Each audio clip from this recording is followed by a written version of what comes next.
نحمده ونصلي على رسوله الكريم اما بعد فاعوذ بالله من الشيطان الرجيم بسم الله الرحمن الرحيم رب اشرح لي صدري ويسر لي امري واحلل عقدة من لساني يفقهوا قولي يا ايها الذين آمنوا قوا انفسكم واهليكم نارا وقودها الناس والحجارة عليها ملائكة غلاظ شداد لا يعصون الله ما أمرهم ويفعلون ما يؤمرون يا أيها الذين كفروا لا تعتذروا اليوم إنما تجزون ما كنتم تعملون يا أيها الذين آمنوا توبوا إلى الله توبة نصوحا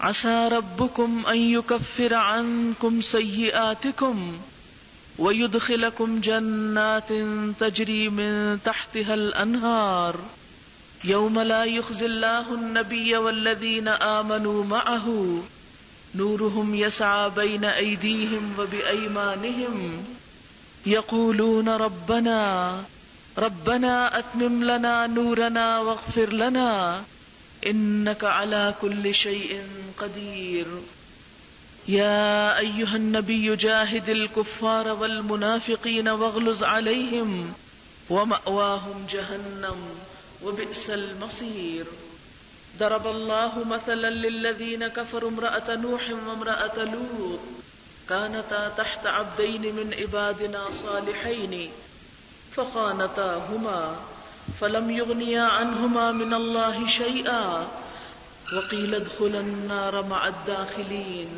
وضرب الله مثلا للذين آمنوا امرأة فرعون إذ قالت رب ابن لي عندك بيتا في الجنة ونجني من فرعون وعمله ونجني من القوم الظالمين ومريم ابنة عمران التي أحصنت فرجها فنفخنا فيه من روحنا وصدقت بكلمات ربها وكتبه وكانت من القانتين صدق اللہ العظیم۔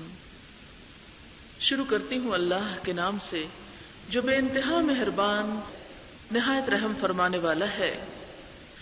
اے لوگو جو ایمان لائے ہو، بچاؤ اپنے آپ کو اور اپنے گھر والوں کو آگ سے جس کا ایندھن انسان اور پتھر ہوں گے، جن پر تند خو سخت گیر فرشتے مسلط ہوں گے جو اللہ کے حکم کی نافرمانی نہ کریں گے، وہی کریں گے جو حکم دیے جائیں گے۔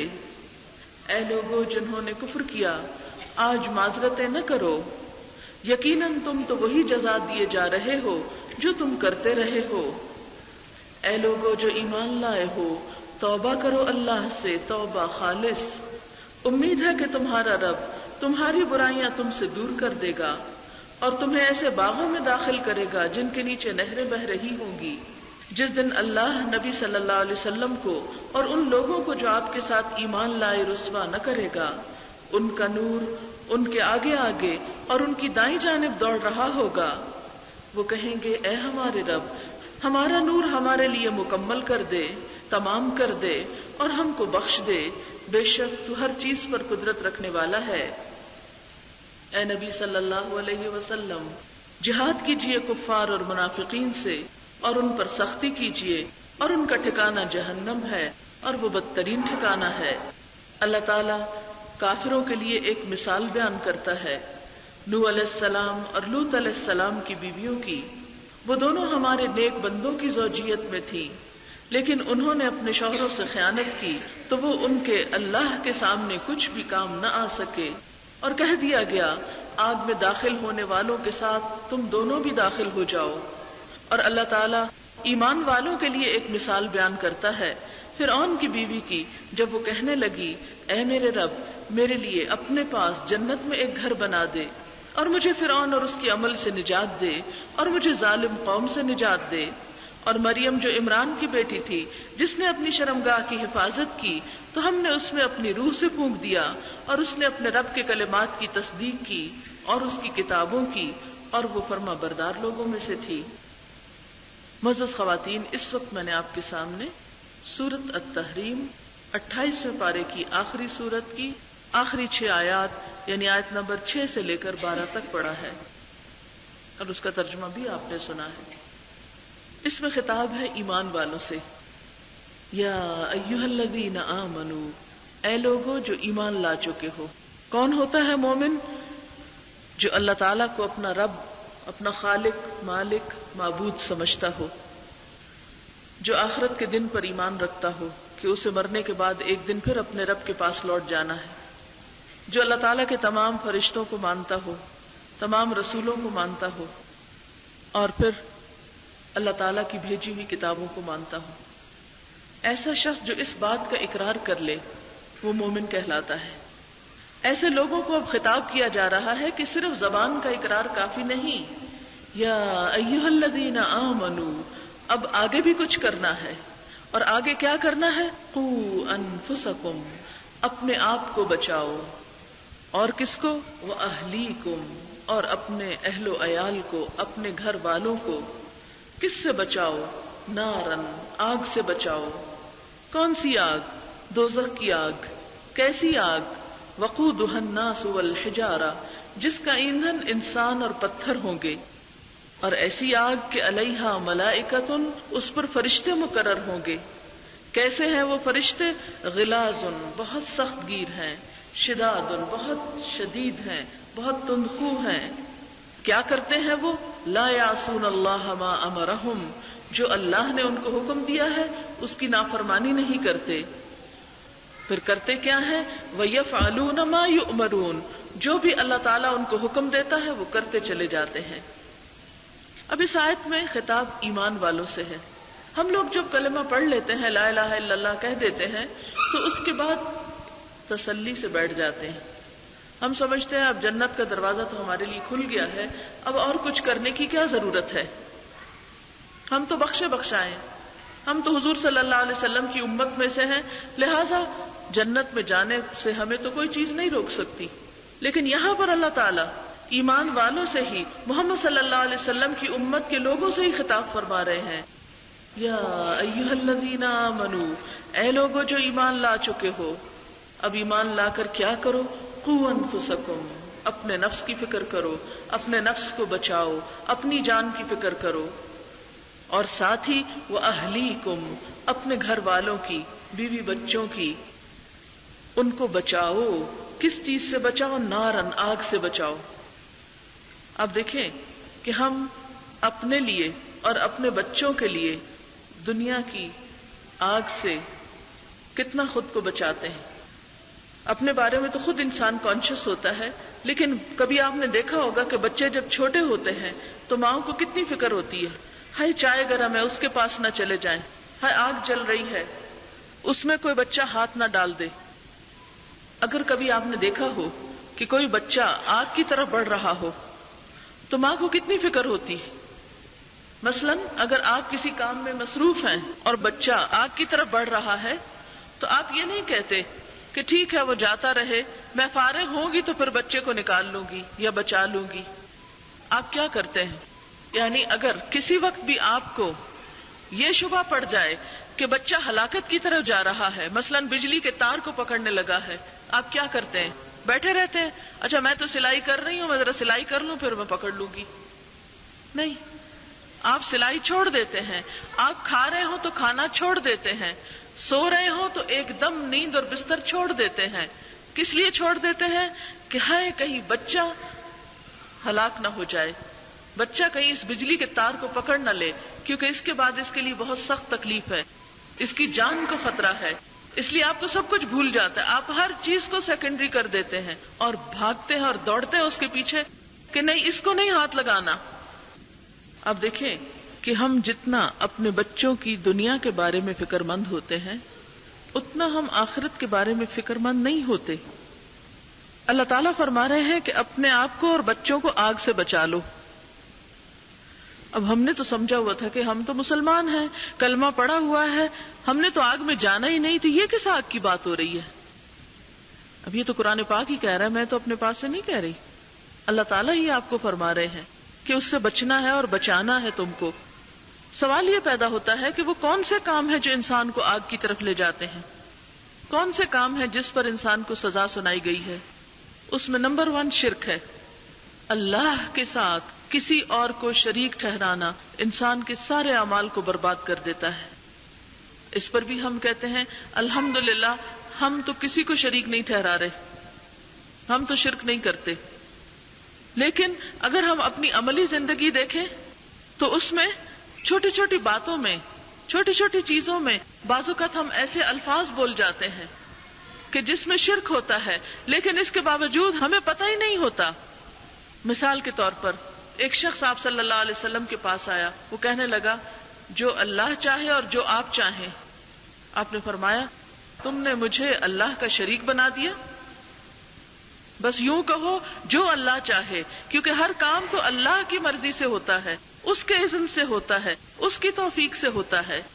تو جب ہم اللہ تعالیٰ کی کسی مخلوق کو، خواہ وہ حضور اکرم صلی اللہ علیہ وسلم ہی کیوں نہ ہو، اگر ہم ان کو اللہ تعالیٰ کا شریک ٹھہرائیں صرف اتنے میں ہی کہ اللہ کی چاہت اور آپ کی چاہت ایک جیسی ہے، تو یہ بھی ایک شرک کا جملہ ہو جاتا ہے.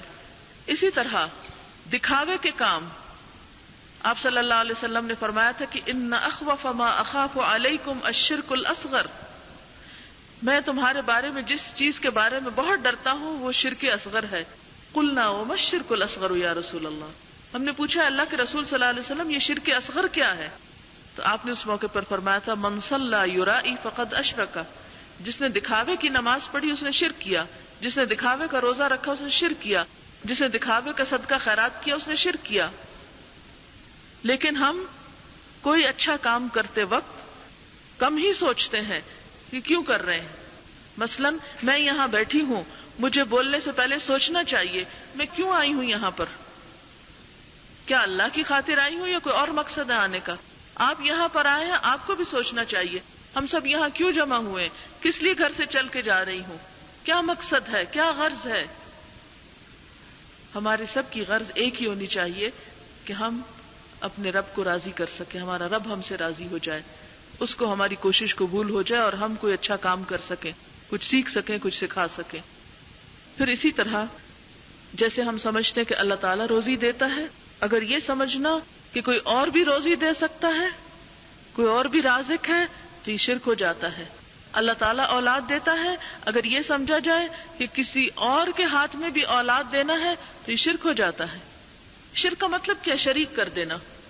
تو اللہ تعالیٰ کی صفات میں، اللہ تعالیٰ کے علم میں، مثلاً اگر یہ سمجھنا کہ جتنا علم اللہ تعالیٰ کا ہے ویسا ہی علم کسی اور کے پاس بھی ہے، تو وہ تو آیت الکرسی روز پڑھتے ہیں آپ، وَلَا يُحِيطُونَ بِشَيْءٍ مِّنْ عِلْمِهِ إِلَّا بِمَا شَاءَ، کہ لوگ تو یا اور اللہ کے علاوہ دوسری مخلوق جو ہے وہ اللہ تعالیٰ کے علم کا احاطہ نہیں کر سکتی مگر جتنا وہ خود چاہے. یعنی شرک ایک ایسا مضمون ہے کہ جس کے بارے میں ہم سب کو تفصیل سے معلوم ہونا چاہیے. اب چونکہ میرا موضوع آج کا شرک تو نہیں ہے کہ میں اس کے اوپر اب لیکچر دینا شروع کر دوں، مجھے اور بھی باتیں کرنا ہے، لیکن میں آپ سب بہنوں سے گزارش کروں گی کہ آپ اپنے علماء سے پوچھیں کہ شرک کس کو کہتے ہیں. کہیں ایسا تو نہیں کہ ہم لا علمی میں کوئی ایسے کام کر رہے ہوں کہ جو ہمارے سارے اعمال کی بربادی کا سبب بن جائیں. کیونکہ واضح طور پر آتا نا کہ ان الشرک لظلم عظیم، شرک جو ہے وہ بہت بڑا گناہ ہے. اور انہ من یشرک باللہ فقد حرم علیہ الجنہ، جو اللہ کے ساتھ شرک کرتا ہے اللہ اس پر جنت حرام کر دیتا ہے، وہ جنت میں داخل نہیں ہو سکے گا. دوسرا جرم جو انسان کو آگ میں لے جاتا ہے وہ ہے نماز نہ پڑھنا. قرآن پاک میں آتا ہے کہ قیامت کے دن جب اہل جنت جنت میں پہنچ جائیں گے، دوزخ والے دوزخ میں پہنچ جائیں گے، تو اس وقت جنت والے جہنم والوں سے پوچھیں گے فی جنات یتساءلون عن المجرمین ما سلککم فی سقر، مجرموں سے پوچھیں گے یہ دوزخ میں تم کو کیا چیز لے گئی، تم یہاں کیوں چلے گئے.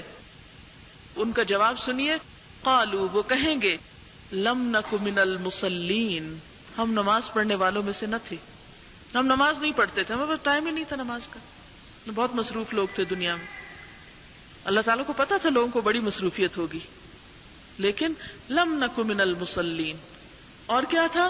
ولم نک نطعم المسکین، اور ہم مسکین کو کھانا نہیں کھلاتے تھے، ضرورت مندوں کی ضرورت کا خیال نہیں رکھتے تھے.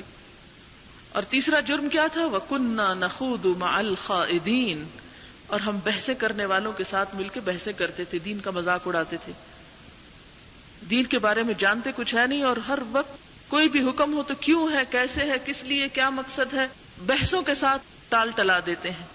تو یہ تینوں کام، پہلا تو شرک ہے، پھر نماز نہ پڑھنا، پھر صدقہ نہ کرنا یعنی مسکینوں کے اوپر، بھوکے کی بھوک کا خیال نہ کرنا، یعنی ایک معاشرے کے اندر بھوکے لوگ ہوں اور ہمیں ان کی پرواہ ہی نہ ہو، اور پھر دین کے معاملے میں نان سیریس ایٹیٹیوڈ، عمل کچھ نہ کرنا لیکن بحثیں خوب کرنا. اچھا، بحثیں انسان کیوں کرتا ہے؟ دین میں حجتیں کیوں کرتا ہے؟ اس لیے کرتا ہے کہ کسی طرح جان چھوٹ جائے، کچھ کرنا نہ پڑے.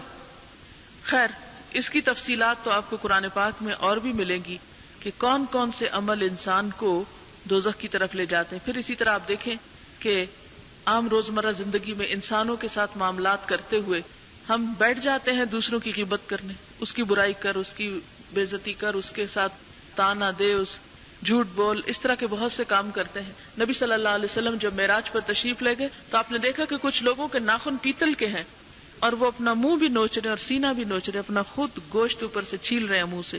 آپ نے پوچھا یہ کون لوگ ہیں جبریل علیہ السلام سے؟ تو انہوں نے کہا یہ وہ لوگ ہیں جو دنیا میں دوسروں کی عزتیں نوچتے تھے اور ان کو ذلیل و خوار کرتے تھے. لیکن آج ہمیں پرواہ نہیں اس بات کی کہ ہم کس کے بارے میں بات کر رہے ہیں، جو دل میں آتا ہے بولتے چلے جاتے ہیں. پھر اسی طرح اگر آپ معراج کی جو حدیث ہے اس میں پڑھ لیں کہ نبی صلی اللہ علیہ وسلم کو جو لوگ دکھائے گئے جہنم میں وہ کون کون لوگ تھے، تو اس سے بھی آپ کو تفصیل پتہ چل جائے گی کون کون سی چیز انسان کو آگ میں لے جاتی. اس چیز سے میں نے بچنا ہے، وہ کام میں نے نہیں کرنے. تو ایمان والوں کو ایمان لا کر، کلمہ پڑھ کر، مسلمان کہلا کر پھر ان کاموں کو کرنا ہے جو اللہ تعالیٰ نے کہے اور ان چیزوں کو چھوڑنا ہے جو اللہ تعالیٰ نے کہے کہ ان کو چھوڑ دو. تو تب جا کر ہم اپنی اس زندگی میں کامیاب ہو سکتے ہیں. بہرحال اللہ تعالیٰ فرماتے ہیں قوا انفسکم واہلیکم نارا، تو ہمیں اپنی فکر کے ساتھ ساتھ بچوں کی تربیت بھی کرنی ہے کیونکہ ان کے بارے میں پوچھا جائے گا. نبی صلی اللہ علیہ وسلم نے فرمایا کلکم راع وکلکم مسئول عن رعیتہ، تم میں سے ہر شخص نگران ہے، ہر شخص راعی ہے اور اس سے اس کی رعایا کے بارے میں پوچھا جائے گا. اور اس میں عورت کا نام لے کر آپ صلی اللہ علیہ وسلم نے فرمایا فالمرأة راعیۃ فی بیت زوجها ومسئولۃ عنہا، عورت اپنے شوہر کے گھر میں نگران ہے اور اس سے اس کے بارے میں سوال کیا جائے گا. گویا عورتوں سے بھی حساب ہوگا، پوچھا جائے گا کہ تم نے اپنے بچوں کو کیا تعلیم و تربیت دی، ان کو صرف کھلانے پلانے کا کام کیا، ان کو صرف اچھے اچھے کپڑے پہنائے، یا ان کی صرف دنیا بنانے کی فکر کی، یا ان کی آخرت کے بارے میں بھی تم کو فکر تھی. ان کے بارے میں بھی حساب ہوگا. اسی لیے ہم دیکھتے ہیں کہ بڑے بڑے انبیاء کرام جو گزرے انہوں نے مرتے وقت اپنی اولادوں کو کیا نصیحت کی تھی. ام کنتم شہداء اذ حضر یعقوب الموت اذ قال لبنیہ ما تعبدون من بعدی قالوا نعبد الہک والہ آبائک ابراہیم واسماعیل واسحاق الہا واحدا ونحن له مسلمون. ان کو یہ فکر نہیں تھی کہ ہماری اولاد ہمارے بعد کھائے گی کہاں سے، ہماری اولاد رہے گی کہاں پر. جب ان کی موت کا وقت آیا تو انہوں نے کیا کہا، کس کی عبادت کرو گے میرے بعد، مجھے تمہارے اخلاق کی فکر ہے. حضرت زکریا علیہ السلام کو جب ان کی اولاد نہیں ہو رہی تھی تو وہ جب دعا مانگتے ہیں، دعا میں ساتھ کیا مانگتے ہیں، یرثنی ویرث من آل یعقوب، کہ میرا وارث بھی ہوگا اور آل یعقوب کا وارث بھی ہوگا. کیونکہ ان کی دینی تعلیم و تربیت کا اہتمام کون کرے گا؟ تو وہ صرف اولاد نہیں مانگتے، کہتے ہیں اللہ تعالیٰ مجھے ایسی اولاد دے کہ جو میری اس قوم کا بھی نگہبان ہو اور ان کے اخلاق کو بھی سنوارے اور ان کی دینی تعلیم و تربیت کا بھی احساس کرے. پھر اسی طرح باقی بھی اللہ کے نیک بندے جب دنیا سے رخصت ہوئے تو انہیں جاتے وقت جو غم اور فکر تھا وہ اس بات کا تھا کہ ہماری آئندہ نسلیں کس راستے پر ہوں گی، یہ مسلمان بھی رہیں گی یا نہیں. اور میں سمجھتی ہوں کہ اگر ہر مسلمان اس بات کی فکر کرے، کیونکہ اس کی بنیادی ذمہ داریوں میں سے اللہ تعالیٰ حکم دے رہے ہیں، تو پھر دنیا میں مسلمانوں کی نسلیں مسلمان ہی ہوں. لیکن افسوس کے ساتھ کہنا پڑتا ہے کہ کئی ایسے علاقے ہیں جہاں مسلمانوں نے اپنی دنیا کے لیے مائگریشن کی لیکن ان کی نسلیں پھر دین پر قائم نہ رہ سکی. اور اس وقت مسلمان 11 سپٹمبر کے بعد جس نئے فینومینا میں داخل ہو چکے ہیں تو خاص طور پر ایسی جگہ جہاں مسلمان مائنورٹیز میں ہیں، وہاں پر انہیں اپنے دین اور اپنے ایمان اور اپنی نسلوں کو بچانے کے لیے اور زیادہ اسٹرگل کی ضرورت ہے، کیونکہ اب نان مسلمز ایسے مسلمانوں کو ایکسپٹ نہیں کر رہے جو ان کے کلچر میں نہیں ڈھل سکتے. آپ کو پتا ہے کہ 11 سپٹمبر کے بعد کینیڈین امیگریشن رولز میں جو تبدیلی ہوئی ہے، اس میں جو نئی شرائط آئی ہیں، ایسے میں ایک دن نیوز پیپر پڑھ رہی تھی تو اس میں انہوں نے لکھا کہ اب ہم ان لوگوں کو نیشنلٹی دیں گے کہ جو ہمارے کلچر کو اڈاپٹ کر سکے، اس میں جذب ہو سکے. یعنی دوسرے معنوں میں کہ جو ہمارے طریقوں کو ہٹ کے کسی اور طریقے پہ چلیں گے وہ ہمارے لیے ایکسیپٹیبل نہیں. تو پوری دنیا میں مسلمانوں کا ایک ناطقہ تنگ کیا جا رہا ہے، اور ایسے حالات میں اور زیادہ ہمیں اسٹرگل کرنے کی ضرورت ہے. اور یہ اسٹرگل انڈیویجولی گھر کے لیول پر ماں کی گود سے شروع ہوگی، ماں کی گود سے شروع ہوگی جو اپنے بچے کے اندر ایمان جگائے گی. اور پھر دوسرے نمبر پر معاشرتی ذمہ داری ہے کہ جو ماں باپ غافل ہیں، پھر دوسرے جو احساس رکھتے ہیں ان پہ فرض عائد ہوتا ہے کہ وہ دوسروں کی بھی فکر کریں، کیونکہ بہرحال ہمیں آخرت میں اپنی آئندہ نسلوں کے بارے میں پوچھا جائے گا. قوا انفسکم واہلیکم نارا، اور آگ بھی کیسی ہے جس سے بچانا ہے. یہ دنیا کی آگ نہیں ہے جو لکڑی اور تیل سے جلتی ہے. وقودها الناس والحجارہ، اس کا ایندھن تو انسان اور پتھر ہوں گے. پتھروں کی تو سمجھ میں آتی ہے، یہ ٹرینیں چلتی تھی پتھر کے کوئلے سے، بہت آپ دیکھیں کتنا پاورفل انجن ہوتا ہے جس کو وہ کھینچ لیتی ہے وہ آگ، جس سے اس کی انرجی بنتی ہے. لیکن انسان کس طرح جلے گا؟ آپ کو معلوم ہے کہ انسان کے اندر کاربن بھی ہے، کیلشیم بھی ہے. وہ مادہ جو دیا سلائی کے اوپر لگا ہوتا ہے براؤن سا، جس کو آپ لگا کے آگ جلاتے ہیں، وہ بھی ہمارے جسم کے اندر ہے. تو اگر انسان کا کیمیکل انالیسس کیا جائے تو جو مادے ہمارے جسم کے اندر ہیں وہ ایسے ہیں کہ یا ان سے آگ لگتی ہے یا وہ بھڑکتے ہیں. تو جب انسانوں کو اس آگ میں ڈالا جائے گا تو خود انسانوں کے اندر سے شعلے نکل کر اس آگ کو اور زیادہ تیز کریں گے. یعنی صرف جہنم کے پتھر نہیں بلکہ کیا فرمایا، الناس، لوگ بھی اس میں ایندھن فیول بنیں گے. یعنی لوگ صرف جلیں گے نہیں بلکہ اس آگ کو اور تیز کر دیں گے. اور یہ کن کو کہا جا رہا ہے؟ ایمان والوں کو، کہ تم اپنے بچوں کو اس کا فیول نہ بننے دینا، تم خود اس کا ایندھن نہیں بننا. اور پھر آگ بھی ایسی علیہا ملائکۃ غلاظ شداد، جس پر فرشتے مسلط ہیں، مقرر ہیں. وہ فرشتے کس لیے مقرر ہیں؟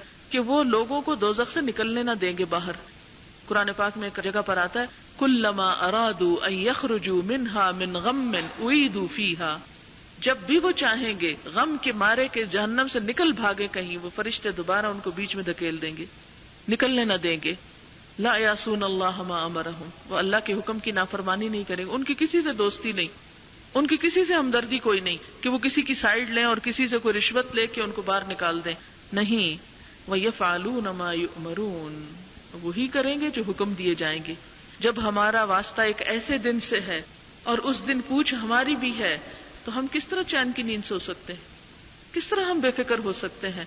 لیکن ہماری بے فکری تو یہ بتاتی ہے کہ ہمیں کوئی احساس ہی نہیں، ہم نے تو جنت کا سودا پکا پکا کر رکھا ہے.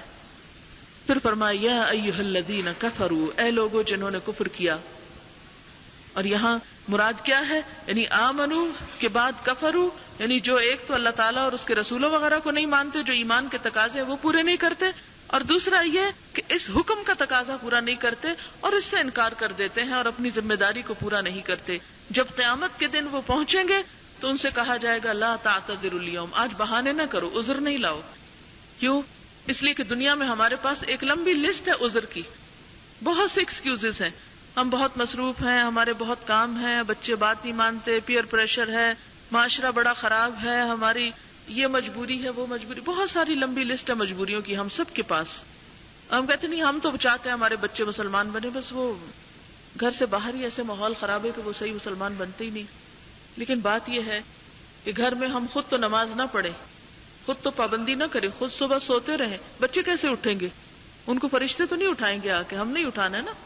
اسی طرح ہم خود ہر غلط کام کے لیے ایک راستہ کھولیں، یعنی جتنے بھی غلط کام ہیں ان کو پہلے ہمیں خود چھوڑنا ہوگا، جب بچے ان کو چھوڑیں گے. اگر مائیں ہی گھر کے اندر ایک اچھی مثال نہیں ہے، خود جھوٹ بول رہی ہے، مثال کے طور پہ کوئی دروازے پہ آئی، ٹیلی فون میں تو اونچی آواز سے کہ جاؤ اس کو کہہ دو نہیں ہے، ماں نے خود جھوٹ سکھایا تو بچے کیا کریں گے؟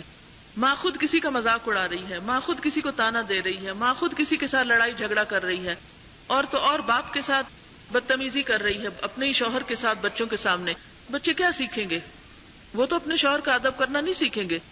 اگر ہم نہیں کر پائے تو ہمارے بچے کیسے کریں گے؟ تو یہاں پر پھر کوئی بہانہ نہیں چلے گا. لا تعتذروا اليوم، کوئی ایکسکیوزز نہیں.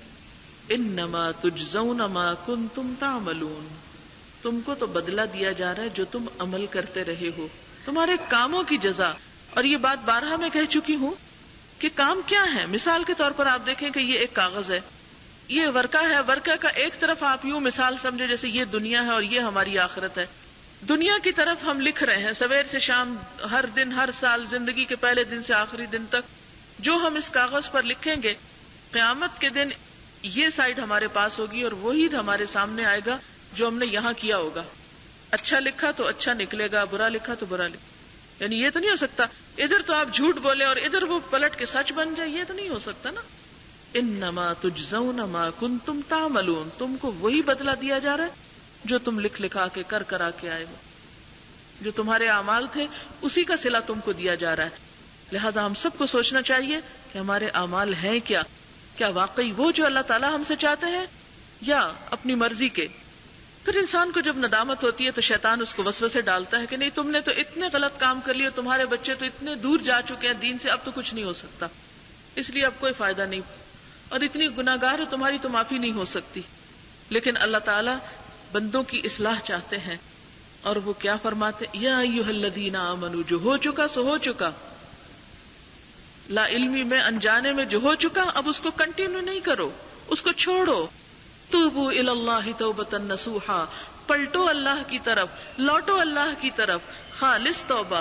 توبۃ النصوحا، جھوٹوں والی توبہ نہیں جو توبۃ الکذابین ہے کہ زبان سے انسان کہتا رہے میری توبہ اور پریکٹیکلی وہی کرے جو وہ کرتا ہے. توبوا الی اللہ توبۃ النصوحا. توبۃ النصوحا کیا ہوتا ہے؟ نمبر 1، جو غلط کام کر رہا ہے اس پر شرمندہ ہو، ندامت ہو، میں نے ٹھیک نہیں کیا، مانے پہلے میں نے نہیں ٹھیک کیا. کیونکہ جب تک ہم معذرتیں کریں گے، ایکسکیوزز کریں گے تو ہم ٹھیک نہیں ہو سکتے. جو لوگ عذر بہانے کر لیتے ہیں وہ کبھی بھی اپنی اصلاح نہیں کر سکتے. نمبر 1 شرمندگی. نمبر 2 اس کام کو چھوڑ دیا جائے، جو غلطیاں ہو چکی ہیں ان کو چھوڑ دیا جائے. اور نمبر 3 آئندہ نہ کیا جائے. اس کو کہتے ہیں توبۃ النصوح. توبوا الی اللہ توبۃ النصوحا. اگر بچوں کے بارے میں، اپنے بارے میں گزشتہ زندگی میں غفلت برتی ہے، اب وہ غفلت چھوڑ دو. نمبر 2 اگر غلط کام اب بھی کر رہے ہو تو ان سے جلد از جلد جان چھڑاؤ. اور نمبر 3 یہ کہ آئندہ کے لیے نیت اور ارادہ اور وعدہ کر لو کہ اب نہیں ہم کریں گے. ٹھیک ہے، پھر انسان ہونے کے ناطے کچھ کمی بیشی ہو جائے، خطا انسان سے ہوتی ہے، بھول چوک انسان سے ہوتی ہے، وہ الگ بات ہے. لیکن ڈٹائی کے ساتھ جانتے بوجھتے ایک غلط کام کرتے چلے جانا، اس کی کوئی چھوٹ نہیں. اچھا اگر تم توبہ کر لو گے تو کیا ہوگا؟ عسى ربکم ان یکفر عنکم سیئاتکم. تو امید ہے، عسى یقینی بات نہیں کی، عسى امید ہے، ان یکفر عنکم سیئاتکم کہ وہ تمہاری برائیاں تم سے دور کر دے گا، ان کا کفارہ کر دے گا، ان کو ہٹا دے گا، مٹا دے گا. اگر تم نے آئندہ کے لیے اپنی اصلاح کر لی تو پھر پچھلے اب تک جو قصور تھے ان کی معافی ہو سکتی ہے. وَيُدْخِلَكُمْ اور تم کو داخل کرے گا کہاں؟ جنات باغوں میں، تجری من تحتها الانہار جن کے نیچے نہریں بہ رہی ہیں. دنیا میں اگر ایک باغ آپ خریدنا چاہیں تو مفت میں تو نہیں ملتا، صرف خواہش کرنے سے تو باغ نہیں ملتا. میں نے تو نہیں دیکھا کہ کوئی باغ انسان امیجن کرے اور اس کی ڈریم کرے اور اس کی خواہش کرے اور کوئی آ کے اچانک اس کے ہاتھ میں پکڑا جائے یہ تمہارے لیے. ایسے تو نہیں ہوتا. کیسی کیسی محنت کرنی پڑتی ہے، ایک گھر چھوٹا سا بنانے کے لیے بھی کتنی کوشش کرنی پڑتی ہے. تو بالکل اسی طرح اس جنت کو حاصل کرنے کے لیے بھی محنت اور کوشش اور سیکریفائس اور اسٹرگل چاہیے، اس کے بغیر تو نہیں ملے گی. اس لیے اللہ تعالیٰ جہاں وہ جہنم کی بات کرتے ہیں اب اہل ایمان کو جنت کی بات بھی بتاتے ہیں. یہ اللہ تعالیٰ کا دین بہت اعتدال والا ہے. صرف جہنم کی بات نہیں کی، جنت کا بھی نقشہ دکھایا. اب تمہاری چوائس ہے، یعنی دونوں چیزیں دکھا کے پھر چوائس چھوڑ دیجیے، ادھر جانا چاہتے ہو جاؤ. وَيُدْخِلَكُمْ جَنَّاتٍ تَجْرِي مِن تَحْتِهَا الْأَنْهَارُ يَوْمَ لَا يُخْزِي اللَّهُ النَّبِيَّ وَالَّذِينَ آمَنُوا مَعَهُ. وہ دن وہ ہوگا جس دن اللہ اپنے نبی صلی اللہ علیہ وسلم کو اور جو آپ کے ساتھ ایمان لائے ان کو رسوا نہ کرے گا، یعنی ان کی خطائیں معاف کر دے گا، ان کی غلطیوں پر پردہ ڈال دے گا اور ان کو اپنی رضامندی سے نوازے گا۔ یہ کون لوگ ہوں گے؟ نورہم یسعی بین ایدیہم وبایمانہم، جن کا نور ان کے آگے آگے اور دائیں طرف دوڑ رہا ہوگا۔ یہ کس چیز کا نور ہوگا؟ نور کہاں سے نکلتا ہے؟ یہ ان کے اعمال صالح کا نور ہوگا۔ نیک عمل دو طرح کا ہوتا ہے، ایک وہ جو آپ کا اپنا ذاتی عمل ہے، مثلا آپ نماز پڑھتے ہیں، روزہ رکھتے ہیں، صدقہ کرتے ہیں، قرآن شریف پڑھتے ہیں، ذکر کرتے ہیں، یہ آپ کا ذاتی عمل ہے، اس کا فائدہ آپ کو ہو رہا ہے۔ لیکن ایک نیک عمل کیا ہے کہ آپ دوسروں کی خیر کریں، دوسروں تک ایک نیکی کو لے کر جائیں، دوسروں تک بھلائی کو پہنچائیں۔ اب کیا ہوا؟ وہ خیر جو آپ کے اپنے اندر تھا اب وہ باہر پھیلنے لگا، تو جتنا جتنا وہ پھیلے گا، خواہ آپ کی اولاد کی شکل میں اور ان کے آگے بچوں اور بچوں کی شکل میں، یا پھر آپ دوسرے اہل ایمان کو اور دوسرے انسانوں کو جو دین کی بات بتائیں گے، جتنے لوگوں تک ایک خیر کی بات پہنچے گی، وہ کیا ہوگا؟ آپ کے نور میں اضافہ ہوتا چلا جائے گا۔ ایک حدیث میں آتا ہے، ایک روایت میں آتا ہے کہ کچھ لوگوں کا نور جو ہے وہ عدن اور صنعاء تک ہوگا، اور کچھ کا اس سے کم، کچھ کا اس سے کم، یعنی ہر شخص کا نور اس کے اپنے اعمال اور کوششوں کے مطابق ہوگا۔ اب جتنا چاہیں آپ بڑھا لیں۔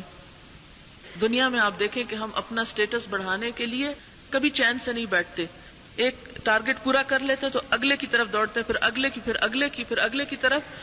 تو بالکل اسی طرح آخرت کو بھی کبھی امیجن کریں کہ وہاں اندھیرے اس میدان میں روشنی اپنی ہی ہوگی، کسی اور کی ہم کو نہیں ملے گی۔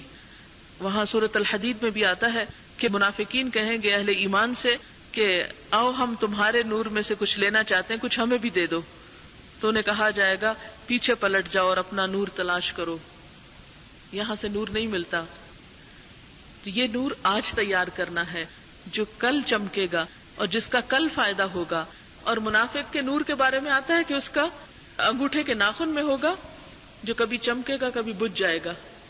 تو اس کے ایمان کا بھی تو یہی حال ہوتا ہے نا، کبھی تو دل کیا تو بہت اچھی نیک کام کر لیے، کبھی ہوا تو سب کچھ بھول بھلا گئے، کبھی ادھر کبھی ادھر، مذبذبین بین ذلک لا الہ ہؤلاء ولا الہ ہؤلاء، زندگی کی ڈائریکشن متعین ہی نہیں کی، کبھی کدھر لڑک پڑے کبھی کدھر لڑک پڑے۔ تو یہاں پر کیا فرمایا؟ یقولون، وہ کہیں گے ربنا اتمم لنا نورنا، اے ہمارے رب ہمارا نور ہم پہ تمام کر دے، یہ نور ہم سے چھینا نہ جائے۔ اس کے بارے میں آتا ہے کہ وہ کیوں یہ دعا مانگیں گے کہ اللہ ہمارا نور پورا رکھ ہم پر، کیونکہ ان کے ساتھ کچھ منافقین بھی ہوں گے کہ جن کو ابتدا میں کچھ روشنی ملے گی لیکن پھر ان سے چلی جائے گی، ان کی لائٹ آف ہو جائے گی۔ تو اس وقت سچے اہل ایمان دیکھ کر خوف زدہ ہوں گے کہ کہیں ہمارا بھی نہ چلا جائے۔ جیسے آپ کسی کو بیمار دیکھ کے ایک دم ڈر جاتے ہیں کہ کہیں میں بھی نہ ہو جاؤں، ایسے خیال آتا ہے نا۔ مثلا کسی کے پاس اگر کوئی چیز نہیں تو انسان کو ایک لمحے کے لیے آتا ہے کہ اگر میرے پاس نہ ہو تو، کسی کا مثلا ہاتھ نہیں یا انگلی نہیں یا آنکھیں نہیں وغیرہ وغیرہ، انسان دیکھ کے تو ایک دم وہم میں شکار ہوتا ہے۔ تو وہاں بھی منافقت کی وجہ سے ان کی روشنی چلی جائے گی، تو اہل ایمان کو بھی فکر ہوگا، تو وہ دعائیں مانگیں گے ربنا اتمم لنا نورنا، یعنی ہم جب تک جنت میں پہنچ جائے آخری منزل تک یہ نور ہمارے ساتھ ہی رہے، واغفر لنا، اور ہم کو بخش دے۔ یہ وہ اہل ایمان ہیں جن کا نور ان کے آگے آگے جا رہا ہے، دائیں طرف جا رہا ہے، وہ کہہ رہے ہیں اللہ ہم کو بخش دے۔ وہاں بھی کیونکہ ان کو دنیا میں بھی بخشش کی فکر تھی، دنیا میں بھی وہ بخشش مانگتے رہتے تھے، وہاں جا کے بھی وہ ابھی ان کو چین نہیں آئے گا جب تک جنت میں نہ پہنچ جائیں گے۔ حضرت عمر رضی اللہ تعالیٰ عنہ اسی لیے تو کہتے تھے اگر ایک قدم جنت کے اندر اور ایک باہر ہو تو مجھے تب بھی ڈر ہوگا، اگر یہ اعلان کر دیا جائے کہ ایک شخص کے سوا سب بخش دیے گئے تو میں پھر بھی فکر کروں گا کہ شاید وہ عمر ہو۔ اور آج ہمیں تو کچھ فکر ہی نہیں ہے، ہم سمجھتے ہیں ہم تو شاید سب سے پہلے ہوں گے وہاں، کیونکہ ہمیں اپنی کوئی غلطی نظر ہی نہیں آتی نا۔ وہ کہیں گے اے ہمارے رب ہمارا نور ہم پر مکمل کر دے اور ہمیں بخش دے، ہمیں بخش دے۔ ان کو اپنی کسی نیکی کا کوئی گھمنڈ نہ ہوگا، وہ سب کچھ کر کے بھی استغفار کریں گے۔ خود آپ دیکھیں نبی صلی اللہ علیہ وسلم کا اسوہ حسنہ ہمارے سامنے ہے کہ میں دن میں اللہ تعالیٰ سے 70 سے 100 بار استغفار کرتا ہوں۔ ہم کتنی دفعہ استغفار کرتے ہیں؟ تو یہ جو عادت ان کی دنیا میں استغفار کی ہوگی وہاں بھی یہی کرتے چلے جائیں گے۔ انک علی کل شیء قدیر، بے شک تو ہر چیز پر قدرت رکھنے والا ہے۔ پھر فرمایا اے نبی صلی اللہ علیہ وسلم کفار اور منافقین سے جہاد کیجیے اور ان سے سختی کیجیے۔ اس سے کیا مراد ہے؟ اس سے مراد یہ ہے کہ جہاد کیا ہوتا ہے؟ جہاد ہوتا ہے اٹ موسٹ اسٹرگل. کس چیز میں؟ اللہ کی طرف بڑھنے میں. اب راستے میں جو بھی رکاوٹ آئے اس کو ہٹانا جو ہے وہ جہاد ہے. اب جو بھی شخص سچے دل سے اللہ کی طرف جائے گا تو اس کے راستے میں رکاوٹیں آئیں گی. اس کی کئی قسمیں ہو سکتی ہیں. اس میں رکاوٹ خود اس کے اپنے نفس کے ساتھ بھی آتی ہے، اس شیطان بھی لاتا ہے، معاشرہ بھی لاتا ہے، دوست احباب بھی رکاوٹ بن کے آتے ہیں، اور پھر مختلف اور بھی چیزیں رکاوٹ بنتی ہیں، حتیٰ کہ دشمنوں کے لشکر بھی رکاوٹ بنتے ہیں کہ اسلام کے اوپر عمل کرنا دشوار ہو جاتا ہے. تو اب ہر انسان ایک طرح سے جہاد کی حالت میں ہے، ہر مومن، کیونکہ جہاد کے بغیر تو آپ جنت میں پہنچ ہی نہیں سکتے. یعنی اس کی شکلیں مختلف ہو سکتی ہیں. اب مثال کے طور پر آپ دیکھیں کہ جیسے شیطان انسان کو ورغلاتا ہے، اور جب وہ دیکھتا ہے کہ کسی طرح وہ میرے قابو میں نہیں آ رہا تو اپنے لشکروں کو اس کے پیچھے لگا دیتا ہے، اور اس طرح مومن حالت موت تک ایک جہاد میں ہوتا ہے. تو یہ جہاد کیا ہے کہ انسان اللہ کے رستے پر چلتا رہے اور ہر رکاوٹ کو اس سے ہٹا دے، خواہ وہ ہاتھ سے ہٹانی پڑے، خواہ وہ زبان سے ہٹانی پڑے، خواہ وہ قلم سے ہٹانی پڑے، خواہ وہ تلوار سے ہٹانی پڑے یا کسی اور چیز سے ہٹانی پڑے. اب یہ کیوں کہا کفار اور منافقین کے ساتھ سختی کیجیے؟ مراد اس سے یہ ہے کہ اللہ کے راستے پہ چلتے ہوئے جو تمہارے قدم روکنا چاہے، جو تمہیں پھسلانا چاہے، وہاں تم فارم ہو جاؤ. اچھا، ہمارا حال کیا ہوتا ہے؟ ہمارا حال یہ ہوتا ہے کہ ہم کوئی بھی دین کے لیے سٹیپ اٹھاتے ہیں، ادھر کسی کو پسند نہیں آیا تو ہم بھی چھوڑ دیتے ہیں، ادھر کسی نے کریٹیسائز کیا ہم چھوڑ دیتے ہیں کہ نہیں بھئی اتنی مخالفت نہیں مجھ سے برداشت ہوتی، میں اتنے تانے نہیں سن سکتا، میں اتنی باتیں نہیں سن سکتا، میں نہیں یہ مذاق سن سکتا. بہت سے لوگ کہتے ہیں نا پہلے تو اچھی خاصی زندگی گزر رہی تھی، جب سے دین کے راستے پہ چلے ہیں بڑی مشکلیں آ گئی. اللہ تعالیٰ بھی آزماتا ہے. احسب الناس ان یترکوا ان یقولوا آمنا وهم لا یفتنون. احسب الناس ان یترکوا ان یقولوا آمنا، بس اتنا کہنے پر کہ ہم ایمان لائے، وهم لا یفتنون، اور وہ آزمائے نہ جائیں گے، آزمائش نہیں آئے گی. آپ دیکھیں کہ آپ ایک مٹی کا برتن خریدتے ہیں نا تو اس کو بھی ٹھوک بجا کے دیکھتے ہیں کہ ٹوٹا ہوا تو نہیں، میرے کام کا ہے یا بیکار ہے. اللہ تعالیٰ جب کسی بندے کو چنتے ہیں اور اپنی جنت کے لیے سلیکٹ کرتے ہیں تو وہ ٹھوک بجا کے دیکھتے ہیں یہ میرے کام کا بھی ہے یا نہیں، یہ کچا تو نہیں، کیونکہ کچا برتن تو بہہ جائے گا، وہ تو لیک آؤٹ ہو جائے گا اس میں سے سب کچھ. اس لیے جو شخص بھی دین کے راستے پہ چلتا ہے کسی نہ کسی طرح، ہر ایک کی آزمائش مختلف ہوتی ہے، مخالفتوں کا سامنا کرنا پڑتا ہے، کرٹیسزم سننا پڑتا ہے، قربانی دینی پڑتی ہے، کبھی بھوک کی، کبھی نیند کی، کبھی کسی چیز کی، یعنی آزمائشیں آتی ہیں. دنیا میں بھی آپ دیکھیں کہ چھوٹی سے چھوٹی کوئی چیز لینے کے لیے بھی آپ کو کچھ خرچ کرنا پڑتا ہے، کچھ قربان کرنا پڑتا ہے. جنت کا سودا تو بہت مہنگا ہے، اس کی ایک گز بھر جگہ جو ہے وہ دنیا اور دنیا و مافیا سے بہتر ہے. تو اتنی مہنگی جگہ، اتنی قیمتی جگہ جہاں آپ جانا چاہتے ہیں، کیا وہ صرف باتوں سے مل جائے گی اور اس کے لیے کچھ کریں گے؟ نہیں. تو اس لیے فرمایا کہ ایسی قوتیں اور ایسی رکاوٹیں، اور اس میں کفار کے علاوہ منافقین کا بھی ذکر ہے. منافق وہ لوگ ہوتے ہیں جو اوپر سے مسلمان بنے ہوئے ہوتے ہیں لیکن ان کے دل میں اسلام کی کوئی محبت نہیں ہوتی.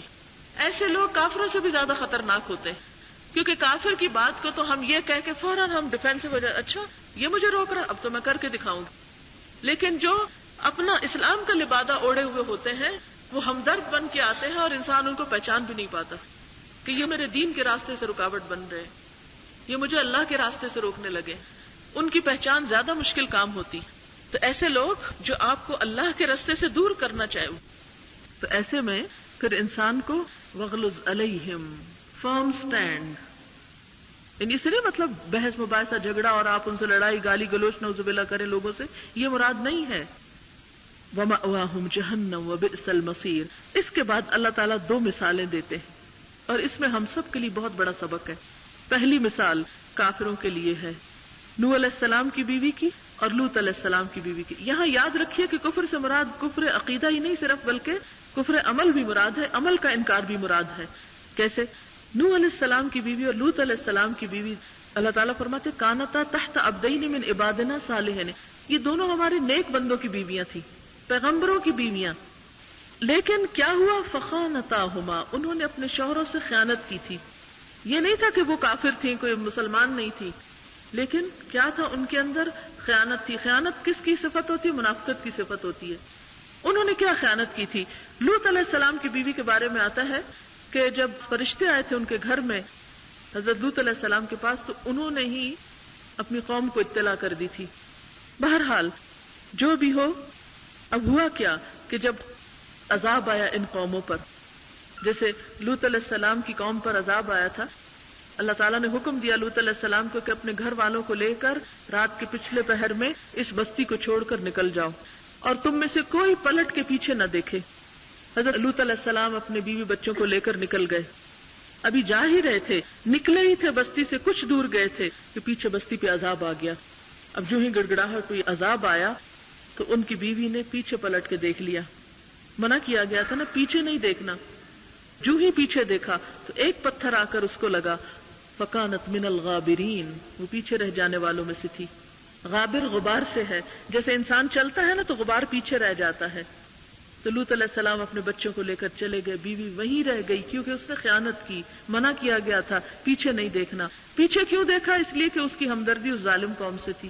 یہاں پر مجھے آپ یہ بتائیے، ہم جو یہ سوچ کے بیٹھے رہتے ہیں چونکہ ہم مسلمان ہیں، حضور صلی اللہ علیہ وسلم کی امت میں سے ہیں، چاہے ہم شرک کریں، ہم بدعت کریں، ہم نماز پڑھیں کہ نہ پڑھیں، چوری کریں، قتل کریں، ڈاکہ کریں، جو مرضی کریں، ہم حضور کی امت میں سے، آپ ہم کو جنت میں ضرور لے جائیں گے، ہے نا؟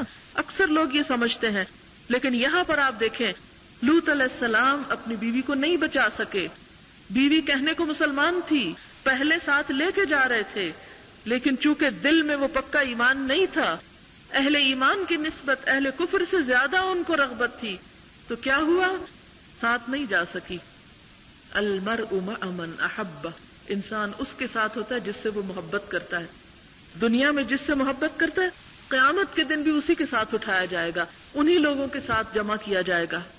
کیونکہ جس سے محبت ہوتی ہے انسان آٹومیٹکلی اس کے پیچھے جانے لگتا ہے. پھر آپ کو سوچنا نہیں پڑتا، پھر آپ کو اپنے آپ کو پش نہیں کرنا پڑتا، پھر آپ ایک دم ایکشن لیتے ہیں. تو یہاں پر بھی کیا ہوا کہ اس کی جو محبت تھی اپنے شوہر کے ساتھ، ایمان والوں کے ساتھ، وہ ویسی نہ تھی جیسی وہ ایک قوم کے ساتھ اٹیچمنٹ تھی. تو جو ہی عذاب آیا تو پیچھے پلٹ کے دیکھا، فکانت من الغابرین، وہ پیچھے ہی رہ گئی. نوح علیہ السلام، ان کی بیوی کے بارے میں بھی یہی آتا ہے، وہ بھی نیک پیغمبر تھے، اللہ کے ایسے پیغمبر جنہوں نے 950 سال سے زیادہ تبلیغ کی تھی. اب آپ دیکھیں اتنا اللہ کے دین کا کام کرنا، ہم نے تو شاید چند سال بھی نہ کی ہو، اتنا ایک دن 2 دن نہیں، 950 سال کہنے کی بات ہے. اتنے دن اللہ کی عبادت اور تبلیغ کا کام کرنے کے باوجود بھی جب عذاب آیا تو اپنی بیوی اور بیٹے کو بچا نہ سکے. قرآن پاک میں آتا ہے کہ جب وہ سیلاب طوفان آیا اور زمین سے بھی پانی اگلا اور آسمان سے بھی، تو نوح علیہ السلام اپنے بیٹے کو کہتے ہیں، آخری وقت میں بھی سمجھا رہے ہیں، یا بنی ارکب معنا، اے بچے ہمارے ساتھ سوار ہو جاؤ. قال سآوی الی جبل یعصمنی من الماء، کہنے لگا کہ میں تو پہاڑ پہ چڑھ جاؤں گا، مجھے پانی سے بچا لے گا. نوح علیہ السلام کہتے ہیں، قال لا عاصم اليوم من امر اللہ، بیٹے آج اللہ کے حکم سے کوئی چیز نہ بچا سکے. پھر بھی یقین نہیں آیا. ابھی یہ باتیں ہو ہی رہی تھی کہ فحال بینہم الموج، ایک پانی کا ریلا آیا اور بیٹے کو بہا کے لے گیا. اور پھر بعد میں جب طوفان تھما، نوح علیہ السلام اپنے بیٹے کے بارے میں بہت غمگین تھے. اللہ تعالیٰ سے دعا کرتے ہیں کہ اللہ تعالیٰ ان ابنی من اہلی، میرا بیٹا میرے گھر والوں میں سے تھا. قال انہ لیس من اہلک، فرمایا وہ تیرے گھر والوں میں سے نہ تھا. انہ عمل غیر صالح، وہ تو ایک غیر صالح چیز تھی. فلا تسألنی ما لیس لک بہ علم انی اعظک ان تکون من الجاہلین، ایسی چیز کا سوال نہ کرو جس کا تمہیں علم نہیں، میں تم کو نصیحت کرتا ہوں کہ تم لا علم لوگوں جیسی بات نہ کرو. اے نوح بیٹے کی بات نہ کرو، کوئی سفارش نہیں، کوئی شفاعت نہیں، کچھ نہیں. وہ جس سے محبت رکھتا تھا، جس قوم میں سے تھا، اسی کے ساتھ چلا گیا. کہتے ہیں کہ کہنے کو وہ بھی مسلمان تھا لیکن اس کی صحبت اچھی نہیں تھی، اس کی کمپنی اچھی نہیں تھی. وہ ایسے لوگوں میں اٹھتا بیٹھتا تھا جو دین والوں کا مذاق اڑاتے تھے. اسی لیے کسی شاعر نے شعر لکھا جس کا مطلب، فارسی کا شعر اس لیے اردو ترجمہ کروں گی، کہ اصحاب کہف کا کتا نیک لوگوں کی صحبت میں تھا تو وہ صحبت اس کو جنت میں لے جائے گی، لیکن نوح علیہ السلام کا بیٹا پیغمبر کا بیٹا تھا، کمپنی اچھی نہیں تھی، صحبت اچھی نہیں تھی، لہٰذا وہ جنت میں باپ کے ساتھ نہ جا سکے گا. تو بہنوں یاد رکھیں، ہاں ہم نبی صلی اللہ علیہ وسلم کی امت میں سے ہوں، یا کسی سید خاندان میں سے ہوں، یا ہمارے باپ دادا بہت نیک لوگ بھی ہوں، یا ہمارے شوہر بہت اللہ والے ہوں، یا ہمارے بچے بہت نیک ہوں، جب تک ہم خود کام نہیں کریں گے تو کسی اور کی نیکی ہمیں کام نہیں دے گی. یہ ہماری بہت بڑی بھول ہے. ہم میں سے بہت سے لوگ نیک لوگوں کی وجہ سے بخشے جانا چاہتے ہیں، اور اسی وجہ سے آپ دیکھیں کبھی ہم کوئی دن منا رہے ہوتے ہیں، کبھی کوئی دن منا رہے ہوتے ہیں کہ یہ فلاں نیک شخص کا دن ہے، یہ فلاں مہینے کا فلاں دن ہے. کیوں؟ کہ وہ ہم سے خوش ہو جائیں. وہ بڑے نیک لوگ تھے، وہ خوش ہوں گے، ہمیں بھی اپنے ساتھ جنت میں لے جائیں گے. ایسا نہیں ہوتا. اگر ایسا ممکن ہوتا تو لوط علیہ السلام کی بیوی پیچھے نہ رہتی، نوح علیہ السلام کا بیٹا پانی میں نہ جاتا. اور یہاں نوح علیہ السلام کی بیوی کی بھی بات کی گئی. دونوں پیغمبر اپنی بیویوں کو اللہ کے عذاب سے نہ بچا سکے، کچھ بھی کام نہ آ سکے. وقیلا، اور کہہ دیا گیا، ادخل النار مع الداخلین، آگ میں داخل ہونے والوں کے ساتھ تم دونوں بھی داخل ہو جاؤ. کہہ دیا گیا. قیلا، ہم میں سے اکثر لوگ کہتے ہیں عذاب قبر کیا چیز ہے، وہ تو جب آخرت ہوگی، عدالت لگے گی تو پھر وہ وہاں عذاب ہوگا، اس سے پہلے کیا؟ یہ ابھی سے کہہ دیا گیا، کیونکہ نوح علیہ السلام کی قوم کے بارے میں آتا ہے اغرقوا فادخلوا نارا، غرق کیے گئے اور فوراً ہی آگ میں داخل کر دیے گئے. تو یہ کس عذاب کی طرف اشارہ ہے؟ عذاب قبر کی طرف اشارہ ہے. تو برزخ میں بھی سزا کا وجود ہے. اب ان کی بیویوں کو بھی فوراً آگ میں داخل کر دیا گیا. ادخل النار مع الداخلین، جہاں اور جا رہے تم بھی چلی جاؤ. دنیا میں تم پیغمبروں کی بیویاں تھیں، اب اس کے بعد یہ سٹیٹس ختم ہے. آخرت میں کسی عورت کا سٹیٹس شوہر کا نہیں ہوگا. دنیا میں تو یہ ہوتا نا، اگر کسی عورت کا ہسبینڈ پریزیڈنٹ ہے تو وہ فرسٹ لیڈی خود بخود بن جاتی، خواہ اس کے اندر کوئی کمال نہ ہو. دنیا میں اگر کسی کے ہسبینڈ کو کوئی فیسلٹی حاصل ہے تو بیوی اس سے فائدہ اٹھاتی ہے. بیوی کا سٹیٹس پیرنٹس کا نہیں رہتا، پھر وہ شوہر کا ہوتا، چاہے غریب ہے یا امیر ہے. لیکن قیامت کے دن کسی عورت کو شوہر کا سٹیٹس نہیں ملے گا. اسی لیے حضور صلی اللہ علیہ وسلم نے فرمایا تھا، یا فاطمہ بنت محمد اور یا صفیہ بنت عبد المطلب، اور پھر باقی اہل خاندان کو بھی، یا بنو عبد مناف یا بنو ہاشم، سب کو پکارا تھا اپنے خاندان. سلونی من مالی ما شئتم، میرے مال میں سے جو مانگتے ہو مانگ لو، دنیا میں جو چاہتے ہو لے لو مجھ سے.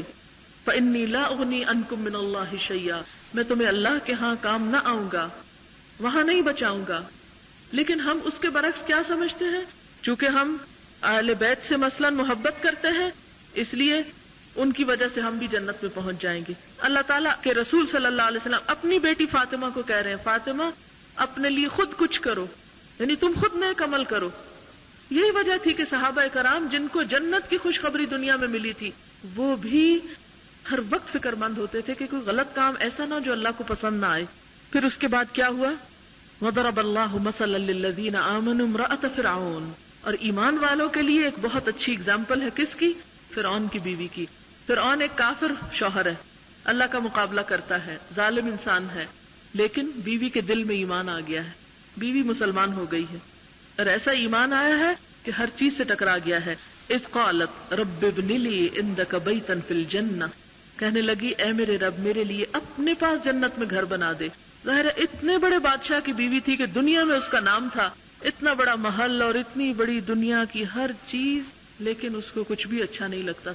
جو ہی اس کے ایمان کا شوہر کو پتا چلا تو اس نے سخت سزائیں دی. آتا ہے نا قرآن پاک میں فرعون ذی الاوتاد، تو بعض تفسیری روایات میں آتا ہے کہ وہ ہاتھوں میں کیل ٹھکوا دیتا تھا سزا کے طور پر، اور یہ صلیب پہ چڑھانے کی سزا بھی وہیں سے بنیادی طور پر اس کا آغاز ہوا تھا. بہرحال تو وہ اتنی جسمانی سزائیں بھگت کر، اب آپ دیکھیں ایک تو اس کا سٹیٹس گیا، دنیا کا عیش و عشرت گیا، محل سے نکال دی گئی، ہر چیز چھن گئی، لیکن ایمان دل میں ہے، کسی چیز کی پرواہ نہیں. کہتی رب ابن لی عندک بیتا فی الجنہ، اللہ اپنے پاس جنت میں گھر دے دے، مجھے فرعون کے محلات نہیں چاہیے. آج آپ دیکھیں وہ سب محلات کھنڈر بن چکے ہیں. فرعون بھی گیا، اس کی ساری بادشاہت بھی گئی، سب کچھ غرق، لیکن کتنی عقل مند تھی وہ ایمان والی. کہتی مجھے تو وہاں چاہیے، میرا کیا نقصان ہے یہاں کچھ چلا بھی جائے تو.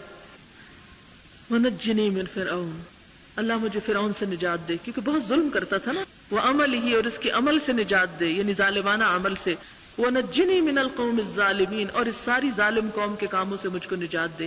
بہت بیچاری پریشان، ایک عورت ذات کتنا مقابلہ کر سکتی ہے، سوچیں ذرا. لیکن اس کو پتا تھا کہ ایمان بچانے کی چیز ہے، ایمان اتنی سستی چیز نہیں ہے، جنت کا سودا سستا نہیں ہے. ومریم ابنت عمران، اور دوسری طرف عمران کی بیٹی مریم کی مثال، التی احسنت فرجہا، جس نے اپنی شرمگاہ کی حفاظت کی. یہ ایک مسلمان بیٹی کا کردار بتایا جا رہا ہے کہ اس کو اپنی شرم و حیا کی کیسے حفاظت کرنا ہے، اور اس کا صلہ اللہ تعالیٰ کیا دیتے ہیں. جو لڑکی اپنی عزت و عصمت کی حفاظت کرتی ہے، کیونکہ جب حضرت جبریل علیہ السلام بھی آئے تھے تو اس وقت وہ کہتی ہیں کہ میں رحمان کی پناہ چاہتی ہوں، اور یعنی وہ کبھی بھی انہوں نے کسی غلط چیز کا سوچا نہ تھا، کیونکہ ان کی ماں نے ان کو نظر کیا تھا. وہ ایک الگ سٹوری انشاءاللہ دیکھتی ہوں، اگر کسی وقت ٹائم ہو تو الگ بات کروں گی. اس میں بھی ایک عورت کا زبردست کردار سامنے آتا ہے. ماں بیوہ ہے، باپ فوت ہو چکا ہے، خود پریگننٹ ہے. انی نذرت لک ما فی بطنی محررا، جو میرے پیٹ میں ہے تیرے لیے آزاد ہوگا. شوہر کے فوت ہونے کے بعد کیا تمنا ہوتی ہے عورت کی کہ میرا بچہ جو میرا سہارا بنے گا وہ میرا ہو. اب اس کو بہت زیادہ پروٹیکٹ کرتی، بہت پوزیسو ہوتی ہیں ایسی مائیں کہ جن کے شوہر فوت ہو جاتے ہیں، وہ بہت بچوں پہ ڈیپینڈ کرتی. لیکن یہاں دیکھیں دل کے غنا کا کیا عالم ہے. کہتی ہے انی نذرت لک ما فی بطنی، میں نے تو جو کچھ بھی میرے پاس سب سے پیاری چیز ہے وہ میں تیرے نام پہ نظر کرتی ہوں، تو مجھ سے قبول کر لے. اور اس پر جب وہ پیدا ہوئی تو بیٹی پیدا ہو گئی. کہنے لگی یا اللہ یہ کیا ہو گئی، یہ تو بیٹی ہو گئی. اللہ تعالیٰ فرماتے ہیں اللہ کو پتا ہے کیا پیدا ہوا. بہرحال پھر انہوں نے اس کو ہیکل میں بھیجا. حضرت زکریا علیہ السلام کفالت کرتے تھے.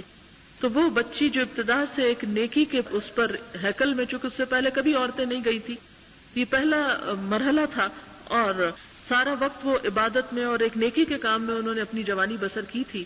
تو اللہ تعالیٰ نے اس کا صلہ کیا دیا، اللہ نے ایسا کام ان سے لیا، ایسا بہترین کام کہ وہ دنیا کے لیے ایک معجزہ بن گیا. فنفخنا فیہ من روحنا، ہم نے اپنی روح میں سے اس میں پھونکا. وصدقت بکلمات ربہا وکتبہ، اور مریم اپنے رب کے کلمات، اپنے رب کی باتوں اور کتابوں کی تصدیق کرتی تھی. تصدیق اس وقت تک نہیں ہوتی جب تک آپ کو پتہ نہ ہو کہ کیا لکھا ہوا ہے. تصدیق کتاب بند کر کے نہیں ہوتی، تصدیق اسی وقت ہوتی ہے نا جب انسان عمل بھی کرتا ہے اس پر. وصدقہ العمل. تو مریم علیہ السلام جو تھی وہ صرف یعنی یہ نہیں کہ جاہلانہ طور پر جو بس آیا وہ آنکھیں بند کر کے کر رہی تھی، بلکہ ایک مفسر تو لکھتے ہیں کہ وہ جو ان کے پاس پھل آتے تھے تو ان کے خیال میں ان کے پاس اللہ تعالیٰ کی طرف سے وہ صحیفے بھی کچھ آئے تھے. بہرحال یہ تو ایک الگ بات ہے، لیکن یوں لگتا ہے جب کتابوں اور کلمات کی بات ہوتی ہے کہ ایک دین کو سمجھنے والی خاتون بھی تھی. وصدقت بکلمات رب، اس سے عورت کی ایک اور ذمہ داری کا پتہ چلتا ہے. وَاذْكُرْنَ مَا يُتْلَى فِي بُيُوتِكُنَّ مِنْ آيَاتِ اللَّهِ وَالْحِكْمَةِ، کہ دین کی تعلیم اور دین کا کام اور دین کی سمجھ عورت کے لیے بھی بہت ضروری ہے، کیونکہ اسی کی گود سے آگے نسل کو پروان چڑھنا ہے. وَصَدَّقَتْ بِكَلِمَاتِ رَبِّهَا وَكُتُبِهِ وَكَانَتْ مِنَ الْقَانِتِينَ. وَكَانَتْ مِنَ الْقَانِتِينَ، قنوت کہتے ہیں دوام اطاعت کو. اطاعت کرنا، اللہ کی بات ماننا، لیکن مسلسل دوام اطاعت، عاجزی کے ساتھ، کوئی تکبر نہیں اپنی عبادت کا. تو یہ تھا ان کا کردار. اب آپ دیکھیں کہ اللہ تعالیٰ نے دونوں گروہوں کو الگ الگ کر دیا. ایک طرف نیک شوہر ہیں اور بیویاں جو ہیں وہ خیانت کار ہیں، دوسری طرف شوہر ظالم ہے اور بیوی جو ہے وہ ایمان والی ہے. تو فیصلہ کس کے حق میں ہوا؟ ایمان والوں کے حق میں. خواہ کسی کا شوہر جو ہے وہ کافر ہو یا بے عمل ہو یا فاسق ہو، اگر عورت خود نیک ہے تو اس کی جزا کچھ اور ہے. تو کبھی بھی ہم یہ عذر اور بہانہ نہیں کر سکتے کہ یا اللہ ہم کیا کریں، ہم تو بہت کمزور عورتیں ہیں، نہ ہمارے لیے ہمارے بچوں کی تربیت ممکن ہے، نہ ہمارے لیے ہمارے گھروں میں نیک بن کے رہنا ممکن ہے. دیکھیں کہ جب آپ ہمت ہار دیں گے تو کچھ بھی ممکن نہیں، لیکن جب آپ ارادہ کر لیں گے تو ہر چیز ممکن ہو جاتی. عورت جو ہے وہ بڑی سخت جان بھی ہوتی ہے. بچوں کی پیدائش کے مرحلے کو آسان کام ہے، لیکن کس طرح ان سے گزرتی ہے، اور پھر بھی ڈٹرمنڈ ہوتی ہے. کتنی تکلیفیں زندگی میں اٹھاتی ہے، یعنی طبعی طور پر اس کے ساتھ ایسی تکلیفیں لگی ہوئی کہ جن کو سہتی چلی جاتی ہے. تو اگر ہم بچوں کی خاطر، دنیا کی خاطر سب کچھ برداشت کرتے ہیں، کیا دین کی خاطر 2 جھڑکیاں نہیں برداشت کر سکتے؟ کہ بہت سی عورتیں کہتے ہیں ہمارے شوہر نماز پسند نہیں کرتے، ان کو پردہ پسند نہیں، ہمارے شوہر کو یہ نہیں پسند، وہ نہیں پسند. دنیا کی تو ہر بات ہم ان سے منوا لیتے ہیں، لیکن جب دین کی بات آتی ہے تو ہم بہت سے بہانے کر لیتے ہیں. تو یاد رکھیے ہم قیامت کے دن یہ کہہ کے نہیں بچ سکتے کہ یا اللہ وہ ہمارے شوہر کو چونکہ نیک بننا پسند نہیں تھا اس لیے ہم سب غلط کام کرتے رہے. اللہ نے ہمیں عقل دی ہے، سمجھ دی ہے، اور ہمارے اوپر لازم کیا ہے کہ ہم وہ کریں جو ہمارا رب ہم سے چاہتا ہے. تو اس کے لیے ہمیں خود بھی اپنے آپ کو بچانا ہے اور اپنے بچوں اور آئندہ نسلوں کی بھی فکر کرنی ہے اور حفاظت کرنی ہے. اللہ تعالی ہمیں اس کی توفیق عطا فرمائے. کوئی سوال ہو آپ کے ذہن میں تو آپ کر سکتے ہیں. کچھ چیزوں کے بارے میں کہا کہ ان ٹاپکس پہ کچھ روشنی ڈالے. اس میں سب سے پہلے نیاز کی بات ہے. آپ دیکھیں کہ ہمیں رزق کس نے دیا ہے؟ سمپل سی بات ہے, کس نے سب کچھ دیا ہے؟ یہ پانی اگر اللہ نہ برسائے تو کہیں سے کوئی لا سکتا ہے؟ اللہ تعالیٰ قرآن پاک میں فرماتے ہیں قُلْ أَرَأَيْتُمْ إِنْ أَصْبَحَ مَاؤُكُمْ غَوْرًا فَمَنْ يَأْتِيكُمْ بِمَاءٍ مَعِينٍ. کیا تم نے غور کیا کہ اگر اللہ تعالیٰ تمہارا یہ پانی زمین کے اندر گہرائی میں لے جائے تو کون ہے جو بہتے چشمے تمہیں لا کر دے؟ کھانا کون دیتا ہے؟ اولاد کس نے دی؟ سب کچھ کس کی طرف سے آیا؟ اللہ کی طرف سے. تو جب ہم صدقہ کریں, خیرات کریں, نیاز دیں تو پھر کس کے نام کی دیں؟ یا کسی اور کے؟ کسی اور کے نہیں, اللہ ہی کے نام کی. لہذا جب بھی صدقہ کریں, جب بھی خیرات کریں تو اللہ کے نام کی اور صرف اللہ کے نام کی. کیسے؟ قرآن پاک میں ہم کہتے ہیں ایاک نعبد, صرف تیری ہم عبادت کرتے ہیں, وایاک نستعین, صرف تجھ سے ہم مدد چاہتے ہیں. لیکن بعض لوگ کیا کہتے ہیں؟ نظر اللہ نیاز حسین, ایسے بولتے ہیں. پتہ نہیں یہاں تو بولتے ہیں کہ نہیں, پاکستان میں کہتے ہیں اس طرح کہ نظر اللہ نیاز حسین, یعنی انسانوں کے نام کی نیاز دیتے ہیں. تو ہمیں کیا کرنا ہے؟ نظر بھی اللہ اور نیاز بھی اللہ, یعنی سب کچھ. ان صلاتی و نسکی و محیای و مماتی للہ رب العالمین, میری نماز, میری قربانی, میرا جینا, میرا مرنا سب اللہ رب العالمین کے. فصل لربک وانحر, اپنے رب کے نام کی نماز پڑھو اور قربانی کرو. تو یہ سب کچھ اسی کے نام. پھر مولد کے بارے میں پوچھا ہوا ہے. بات یہ ہے کہ مولد کا لفظی مطلب ہے برتھ ڈے. برتھ ڈے کرنا جو ہے, ویسے ان کوسچنز کے اوپر میں نے ریڈیو کے اوپر کافی ڈیٹیل میں بات کی ہے, اگر آپ چاہیں تو کیسٹ وہاں سے لے لیں اور سن لیں. بات یہ ہے کہ حضور صلی اللہ علیہ وسلم نے کبھی اپنا مولد خود نہیں منایا, کوئی برتھ ڈے آپ نے سیلیبریٹ نہیں کیا. کہ برتھ ڈے منانا بیسیکلی مسلمانوں کا شعار ہی نہیں ہے.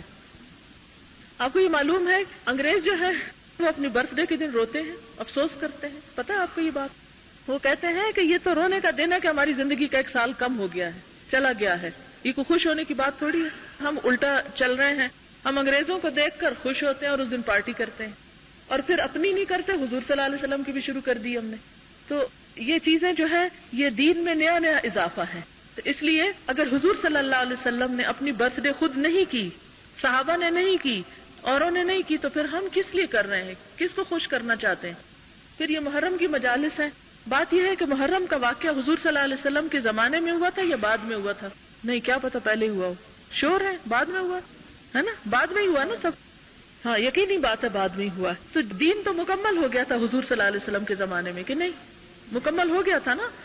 جو کچھ نیکی تھا, جو کرنا چاہیے تھا ہم کو, جو منانا چاہیے تھا, جو سیلیبریشن تھا, وہ سب کچھ آپ نے کر کے دکھا دیا. اور قرآن نے کہہ دیا الیوم اکملت لکم دینکم واتممت علیکم نعمتی ورضیت لکم الاسلام دینا. آج میں نے تمہارے لیے تمہارا دین مکمل کر دیا, تم پر اپنی نعمت تمام کر دی, تمہارے لیے دین اسلام کو پسند کر لیا. اس لیے نہ ہم نے اس میں سے کچھ گھٹانا ہے نہ کچھ بڑھانا ہے. گھٹایا تو مشکل, بڑھایا تو مشکل. اللہ کے اختیارات اپنے ہاتھ میں لے کے دین کے اندر چینجز نہیں کرے. تو اس لیے ہمارے نزدیک رمضان منانا ہوتا ہے, یعنی جس میں روزے رکھنے ہوتے ہیں اور اینڈ پہ عید ہوتی ہے, یا پھر حج کرنا ہوتا ہے اور اس کے آخر میں عید ہوتی ہے. ٹھیک ہے نا, یہ دن تو ہے مقرر. باقی سال میں جب آپ کا دل چاہے سب رشتہ داروں کو بلا کے بیٹھ جایا کریں, کھانا کھلایا کریں ان کو, اور میل ملاقات کیا کریں. یا یہ ہے کہ آپ صلی اللہ علیہ وسلم کا طریقہ کیا تھا؟ درس و تدریس کا تھا. تو اکٹھے ہوں, گھروں میں تعلیم کیا کریں, پڑھا کریں, سیکھا کریں, سکھایا کریں. اور اس کے ساتھ ساتھ آپ خوشی کے اور موقع, شادی وغیرہ ہے یا اور, تو اس میں حدود کے اندر رہ کر جو بھی آپ کر سکتے ہیں کریں. لیکن یہ دین کے نام پر اس طرح کے کام کرنا جو ہے یہ کچھ صحیح نہیں. یہ جو ہم غوث پاک کی محفل کرتے ہیں شیخ عبد القادر جیلانی کے نام پہ, اور ان سے کہتے ہیں المدد یا غوث اعظم المدد, تو یہ کیا یہ جائز ہے کہنا؟ اور یہ ایسی محفل منعقد کرنا اور ہر 11ویں تاریخ کو یہ کرنا؟ اوکے, ایسا کرنا شرک ہے. ابھی جو میں شرک کی بات کر رہی تھی نا, کیوں؟ اس لیے کہ ایاک نعبد و ایاک نستعین, صرف ہم تجھ سے مدد چاہتے ہیں. تو آپ کو لفظ غوث کا مطلب آتا ہے کہ نہیں آتا؟ غوث کا مطلب ہوتا ہے جو ہماری فریادیں سنے. نبی صلی اللہ علیہ وسلم جب جنگ بدر کا موقع تھا تو یا حی یا قیوم برحمتک استغیث کس کے آگے کر رہے تھے؟ اللہ کے آگے کر رہے تھے. تو ہماری فریادیں اللہ ہی سن سکتا ہے, انسان نہیں سن سکتے. وہ سنے بھی تو وہ اپنی مدد پہ قادر نہیں, وہ ہماری مدد کہاں سے کریں گے؟ تو اس لیے جب مانگے دعا اللہ سے مانگے، وقال ربکم ادعونی استجب لکم، تمہارا رب کہتا ہے مجھے پکارو میں تمہاری پکار کا جواب دوں گا، میں تمہاری دعا قبول کروں گا. اذا سألک عبادی انی فانی قریب اجیب دعوت الداع اذا دعانی. لہذا کوئی دن مقرر کر کے اس میں صدقہ کرنا یا کسی کے نام کا کرنا یا ان سے مدد مانگنا، یہ پھر اللہ تعالیٰ کو ناراض کرنے والے کام ہے. اچھا اب آپ ناراض ہوں گے مجھ سے، یہ کیا کہہ رہی ہیں، اور پھر آپ اس کے جواب میں کیا کہیں گے، یہ تو ہمارے باپ دادا کرتے تھے، کیا وہ غلط تھے؟ قرآن پاک میں اللہ تعالیٰ فرماتے ہیں کہ کیا تم باپ دادا کی پیروی کرو گے خواہ وہ نہ جانتے ہو؟ اگر باپ دادا نے بھول کر یا لا علمی میں کوئی کام کر لیا تو کیا ہم پھر اس کو چھوڑیں گے نہیں؟ کیا آپ وہی کھا رہے ہیں جو باپ دادا کھاتے تھے، انہی گھروں میں رہتے ہیں جہاں باپ دادا رہتے تھے، وہی کپڑے پہنتے ہیں جو باپ دادا پہنتے تھے؟ باپ دادا کے تو سب کام نہیں ہم کر رہے، ہم تو نئے زمانے کے ساتھ جا رہے ہیں. تو دین کے معاملے میں قرآن و سنت کو معیار بنانے کی بجائے باپ دادا کو معیار بنانا جو ہے یہ کوئی صحیح بات نہیں ہے. یعنی اگر کہ میں آپ سے کہوں کہ آپ نے باپ دادا کا کپڑا کیوں نہیں پہنا ہوا، آپ ان کی توہین کر رہے ہیں، تو یہ تو توہین تو نہیں ہے نا. یعنی اگر آپ صرف سورۃ فاتحہ کو اچھی طرح سمجھ لینا، ان دو لفظوں پہ آپ غور کریں سب اچھی طرح، ایاک نعبد و ایاک نستعین، صرف تیری ہم عبادت کریں گے، صرف تجھ سے مدد مانگیں گے، سب شرک کا خاتمہ ہو سکتا ہے. ٹھیک ہے، اللہ تعالیٰ ہمیں توفیق عطا فرمائے. اوکے، السلام علیکم ورحمۃ اللہ وبرکاتہ. سبحانک اللہم وبحمدک نشہد ان لا الہ الا انت نستغفرک ونتوب الیک. والسلام علیکم ورحمۃ اللہ وبرکاتہ.